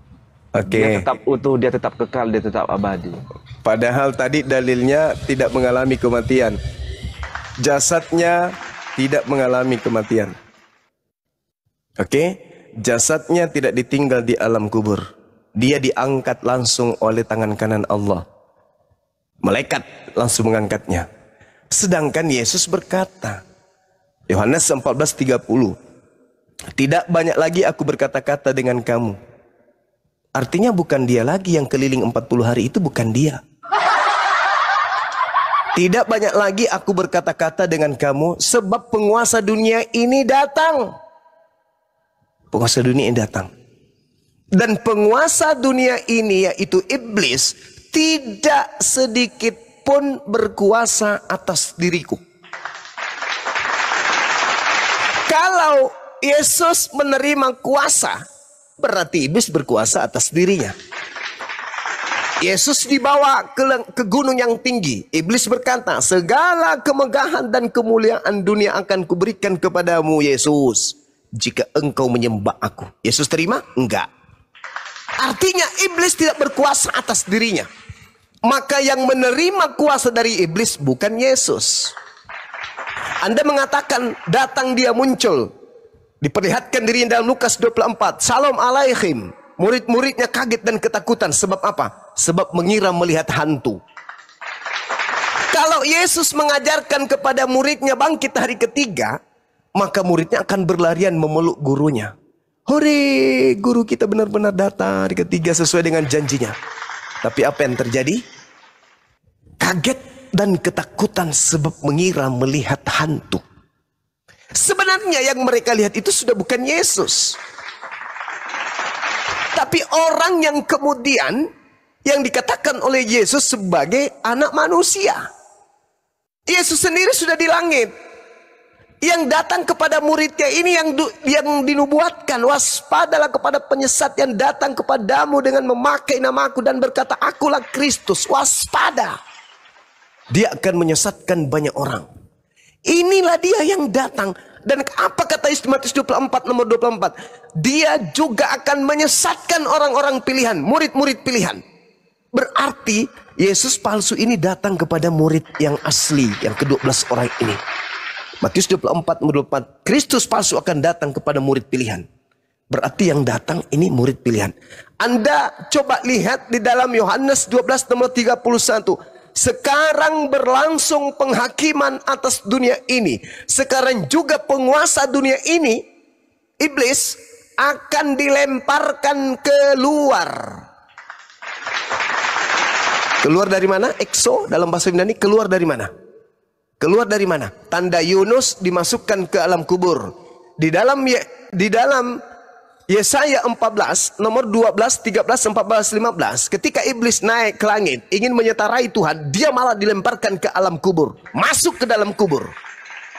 Kata Yesus, sekarang berlangsung penghakiman atas dunia. Sekarang juga penguasa dunia ini akan dilemparkan keluar. Keluar dari mana? Keluar dari Eden? Tidak mungkin. Di Eden sudah dilemparkan lebih dulu sejak zaman Adam. Satu-satunya adalah dilemparkan dari kubur. Keluar dari kubur. Lalu menggunakan orang yang menyetarai dengan Yesus. Orang yang menggantikan Yesus yang dikira mati, inilah yang dipakai oleh iblis untuk keluar dari kubur. Ingat di dalam Kisah Para Rasul 16 nomor 16 sampai 18. Ingat di dalam Markus 5 nomor 1 sampai nomor 15 bagaimana iblis masuk ke dalam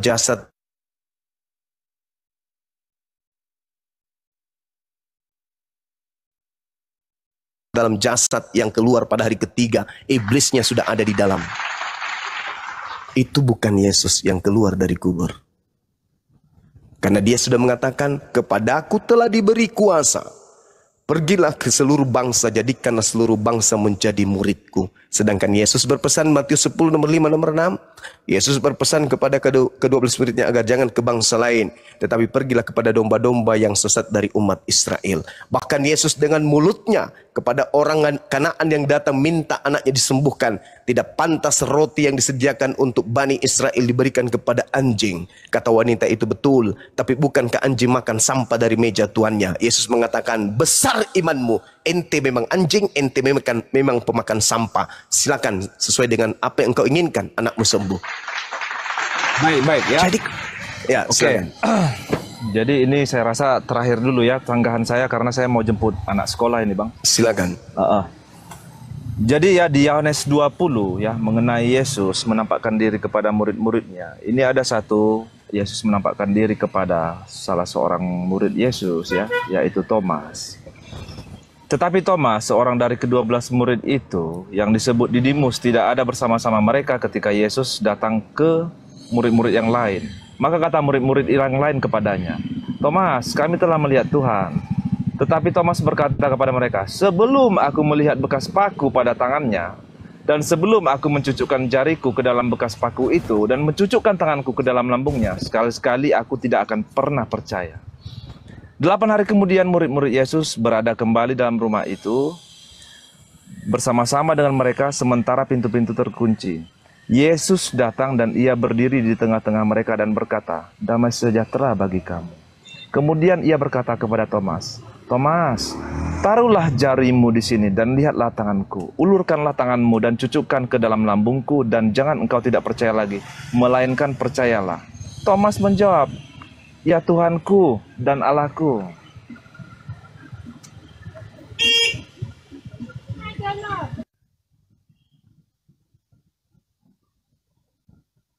Ya, saudara, kalau lawan diskusi kita membawa data itu, bantahannya itu ada di Markus 16:12 dan juga Markus 14. Apa yang dikatakan di Markus 16? Lalu Yesus menampakkan diri dalam rupa yang lain. Itu satu. Bagaimana pengarang Markus tahu kalau itu Yesus dalam rupa lain? Pernahkah Yesus mengatakan kepada Markus sebelumnya, Markus, iya paman, nanti aku akan muncul, saya kasih kode ya, tapi dalam rupa lain ya. Baik paman. Itu mustahil mereka bisa jawab. Yang kedua, di Markus 14. Lalu semua murid meninggalkan Yesus sambil melarikan diri. Semua murid melarikan diri meninggalkan Yesus. Ada seorang muda yang pada waktu itu hanya memakai sehelai kain lenan untuk menutupi badannya, mengikuti dia yang ditangkap itu. Mereka hendak menangkapnya, tetapi ia melepaskan kainnya dan lari dengan telanjang. Jadi ada yang kemudian tidak dipaku, yang lolos. Sedangkan saudara Noah tadi mengatakan, kalau aku belum melihat lambungnya, maka aku tidak percaya kalau itu adalah Yesus. Kenapa dia mengatakan seperti itu? Karena memang yang disalib itu ditusuk lambungnya pakai tombak. Tetapi itu bukan gurunya lagi. Kan saya udah bilang tadi, Yesus tidak tersentuh oleh kematian, jasadnya tidak ditinggal di kubur. Tapi penyaliban itu ada. Berarti yang ditusuk lambungnya ini penggantinya. Jadi kalau yang keluar dari kubur itu lambungnya ada, tertusuk, iya betul, itu dikira Yesus. Sedangkan murid-muridnya dalam Markus 14, semua murid Yesus lari meninggalkan Yesus pada saat penangkapan. Tidak ada yang tinggal. Gak ada yang tinggal. Silakan. Silakan. Ya, terjun bebas. Ya, saya tidak pakai terjun payung ini. Kok terjun bebas pula? Saya lanjutkan tadi ya mengenai Yesus menampakkan diri kepada Thomas. Jadi saya sempat nyimak sebentar bahwasanya kalau memang itu benar Yesus ya, seharusnya sesuai dengan fakta dong. Itu pikiran Bang Zuma, sesuai dengan faktanya apa? Bahwasanya seperti yang diharapkan oleh Thomas, harusnya ada bekas tangan tercucuk oleh paku, kaki dicucuk oleh paku, perut ya atau lambung sudah robek, ditusuk oleh tombak gitu kan. Tetapi ada satu hal ya yang harus kita ketahui ya. Bagaimana mungkin ya orang yang sudah lambungnya robek ya, sudah keluar mungkin ya isi perutnya, bisa bangkit dari kematian? Itu ada logika ya. Kita menggunakan logika saja. Itu tidak akan mungkin. Kalau ada ya silakan tunjukkan. Kalau Anda bilang mungkin ya orang bisa bangkit dari kematian, ataupun orang yang lambungnya perutnya sudah keluar gitu ya, udah robek, bisa bangkit dari kematian, silakan tunjukkan. Nah, jadi memang Matius 24 nomor 24 itu jawabannya. Itu jawabannya tuh. Ada kan minta. Itu jawabannya Matius 24 nomor 24. Dia akan melakukan banyak mukjizat. Sekiranya dengan mukjizat itu dia menyesatkan orang-orang pilihan juga. Tuh. Jangan Anda bantah Bible itu. Yesus sendiri mengatakan, sebab Kristus palsu dan nabi-nabi palsu akan datang dan akan melakukan banyak mukjizat. Jadi kalau hanya gara-gara keluar dari kubur mayat tadinya bangkit dari ketiga, itu satu Anda baca Matius 24 nomor 24. Yang kedua Anda baca Matius 12 nomor 38, 9 dan 40. Angkatan jahat ini minta satu tanda. Tandanya apa? Sama seperti Yunus 3 hari 3 malam dalam perut ikan, hari ketiga keluar dari perut ikan. Begitu juga anak manusia, hari ketiga keluar dari perut bumi. Ini tanda untuk angkatan jahat. Nah, saya tutup. Bagaimana dengan murid Yesus yang bukan angkatan jahat? Percaya enggak mereka dengan kebangkitan hari ketiga selayaknya angkatan jahat? Tidak. Mana dalilnya? Baca Lukas 24 nomor 9 sampai nomor 12. Endingnya di situ. Angkatan jahat percaya kebangkitan pada hari ketiga. Angkatan yang tidak jahat tidak percaya kebangkitan hari ketiga. Dalilnya Lukas 24 nomor 9 sampai nomor 12. Nah, sekarang kenapa Thomas percaya? Ingat Matius 24 nomor 24. Sekiranya mungkin menyesatkan orang-orang pilihan. Siapa orang pilihan? Baca Yohanes 6 nomor 70. Bukankah aku yang memilih engkau wahai Thomas? Tetapi satu di antaramu adalah iblis, yaitu Yudas. Jadi Thomas ketika mencucukkan tangannya ke lambung Yesus palsu, kalau dia kemudian percaya, berarti tergenapi nubuat 24 nomor 24 dari bab Matius. Dia akan menyesatkan orang-orang pilihan juga. Endingnya di mana? Lukas 24 nomor 9, nomor 10, nomor 11, nomor 12. Wanita-wanita yang datang ke pemakaman hari Minggu pagi itu tidak menemukan kemudian jasad yang dikira Yesus. Mereka kemudian datang melaporkan kepada murid-murid. Apa sanggahan murid-murid? Tidak percaya dan menganggap informasi itu adalah omong kosong belaka. Baca. Kenapa mereka tidak percaya? Karena saudara, pada saat penangkapan mereka tidak hadir. Murid-murid sudah lari. Tidak lagi hadir ketika ditangkap, ketika disiksa, ketika disalib, ketika dikubur. Mereka tidak hadir. Yang hadir pada saat penguburan hanya Maria Magdalena dan juga Nikodemus dan Yusuf Arimatea. Bertiga aja yang meminta kepada Pilatus untuk menurunkan jenazah yang dikira Yesus ini untuk dikuburkan sebelum Sabat. Mereka minta. Lalu apa yang terjadi? murid-muridnya ketika datang Maria, "Hei, guru kalian hilang loh. Guru kita mayatnya nggak ada di kubur." Murid-muridnya tidak percaya. Kalau murid-murid sudah diajarkan bangkit pada hari ketiga, maka mereka akan mengatakan, "Halilintar, ternyata betul kata guru kita, dia bangkit pada hari ketiga. Buktinya dia sudah ada di kubur." Tapi tidak, sama sekali tidak. Karena memang tanda itu hanya diberikan kepada angkatan jahat. Murid-muridnya tidak percaya dan menganggap itu semua hanyalah omong kosong. Nomor 12-nya, meskipun demikian, artinya meskipun mereka tidak percaya, meskipun itu menurut mereka adalah omong kosong, Petrus pagi-pagi sekali menuju ke pemakaman yang dikira Yesus. Apa yang terjadi? Petrus tidak menemukan mayat, yang ditemukan hanya kain kafan. Apa yang ada dalam benak Petrus? Baca. Petrus berkata di dalam hatinya, apa yang sedang terjadi? Andai saja Petrus dan ke-11 murid lain mendapatkan tanda-tanda kebangkitan pada hari ketiga, maka dalam hati Petrus akan tertulis apa? Di dalam hati Petrus mengatakan, haleluya, ternyata guru saya betul bangkit hari ketiga sesuai dengan apa yang dikatakan. Tapi apa yang dia katakan? Apa yang sedang terjadi ya? Katanya guru saya ditangkap, katanya guru saya mati, tapi kok mayatnya nggak ada? Apa yang terjadi ya? Artinya mereka tidak mendapatkan simbol angkatan jahat bangkit pada hari ketiga. Tetapi yang bangkit pada hari ketiga pun diminta kepada Yesus muridnya agar waspada. Sebab yang bangkit pada hari ketiga itu akan membawa namanya dan bisa saja menyesatkan mereka murid-murid pilihan. Itulah yang terjadi, saudara. Lahirlah agama saudara, Kristen. Saya kira begitu dari saya sebagai yang terakhir. Kalau Anda mau penutup silakan, saya serahkan kepada host yang ada di sini. Terima kasih. Oke, baik ya. Terima kasih ya. Saya juga sebagai penutup. Jadi kalau Anda, Bang Zuma ya, menyatakan bahwasannya yang bangkit dari kubur itu adalah Yudas Iskariot. Sementara di dalam Bible sendiri ya, kita sama-sama tahu bahwasanya Yudas Iskariot itu tidak mempunyai kekuatan ataupun kekuasaan apapun di dalam hidupnya.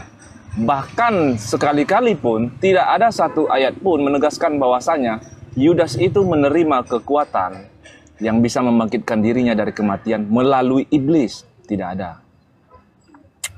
Itu sangat tidak ada. Jadi itu pemahaman Bang Zuma sangat terbalik dengan apa yang terpapar di dalam kitab Bible. Tapi tidak apa-apa. Ini semua hanya pembelajaran ya, dan hal penguatan iman buat teman-teman semua ya, baik Kristen ataupun Islam ya. Terserah mau percaya sama siapa, terserah mau mengikuti siapa. Yang pastinya ya, memang kalau kebenaran itu selalu ditutup-tutupi, tetapi kesalahan selalu dibenar-benarkan. Itu real, itu fakta. Oke, terima kasih, begitu aja dari saya. Ya. Terima kasih Pak Noah. Iya, saudara Bang Rizal, monitor Bang. Bang Gurunda, Bang Juma. Bisa dibacakan saya Lukas 4 nomor 5 dan Siap, nomor 6. Lukas 4 nomor 5 nomor 6. Lukas 4 nomor 5 dan 6. Izin? Nomor Jawab nomor Yesus. 6-nya aja, nomor 6-nya aja. Oh siap. Lukas 4 nomor 6 siap. Kata iblis kepadanya, segala kuasa itu serta kemuliaannya akan kuberikan kepadamu, sebab semua itu telah diserahkan kepadaku, dan aku memberikannya kepada siapa saja yang aku ku kehendaki. Ya, kalau iblisnya berkehendak memberikan kepada Yudas, bisa nggak? Bisa. Kalau diberikan kepada bom-bom, bisa? Bisa. Diberikan kepada siapapun, bisa kan? Bisa. Bisa. Saya kira begitu teman-teman. Silakan, terima kasih saudara Noah sudah diskusi dengan baik. Mudah-mudahan apa yang kita lakukan pada siang hari ini itu bisa memberikan edukasi kepada teman-teman kita yang mendengarkan diskusi kita ini. Demikian. Silakan teman-teman. Saya bikin kopi campur masalku dulu. Silakan. Ya, terima kasih Guruda. Nah, demikian tadi kamus ini yang dimana pendapatan itu berlangsung dengan seru ya. Ya, lumayan lah, artinya ada hikmah ya yang dapat kita petik di sana, ada ilmu yang dapat kita cerna di sana, sehingga menjadi pembekalan bagi generasi kita yang kelak mungkin akan meneruskan ya, para apologet muslim yang dimana kelak akan membentengi umat, yang dimana generasi-generasi penerus itu yang kemudian hari akan datang. Nah, untuk bagi orang tua ya, setidak-tidaknya ketika mereka menonton video-video kristologi, perdebatan ya, dialog lintas agama ini, dalam hujah-hujahnya dicermati, itu akan menjadi sebuah ilmu yang kelak akan membentengi anak cucunya ya, anak keturunannya beserta cucu-cucunya ya, yang dimana nanti keselamatan itu insya Allah dari ilmu yang hanya sekedar menonton saja ya. Nah, tapi disinilah pula kita dapat memberikan nasihat-nasihat bagi anak-anak kita nanti, bagi anak-anak dan cucu-cucu kita kelak nanti ya. Nah, jadi terima kasih sekali untuk para hamba Allah yang senantiasa mendukung channel ini ya. Terima kasih yang setinggi-tingginya saya pun ucapkan. Semoga Allah murahkan akhi uti dari segala urusan, di mana akhi uti bermunajat kepada Allah, Allah makbulkan, dan Allah pun ibalkan jannah dari segala sesuatu apa yang akhi uti beserta seluruh keluarga usahakan. Dan juga tak lupa pula saya ucapkan banyak-banyak terima kasih kepada para hamba Allah yang sudah menontonnya lalu mensubscribe-nya ketika menjumpai channel ini, dan semoga Allah pun murahkan akhi uti dari segala urusan, sebagaimana hari ini akhi uti memurahkan urusan saya dalam mensiarkan dakwah-dakwah tentang bagaimana dakwah ini melalui dunia kristologi, dunia dialog lintas agama. Baik kaum muslimin, mungkin hanya itu saja yang dapat saya sampaikan, dan saya akhiri video saya ini. Wassalamualaikum warahmatullahi wabarakatuh. يا هدي يا بشير يا طبيب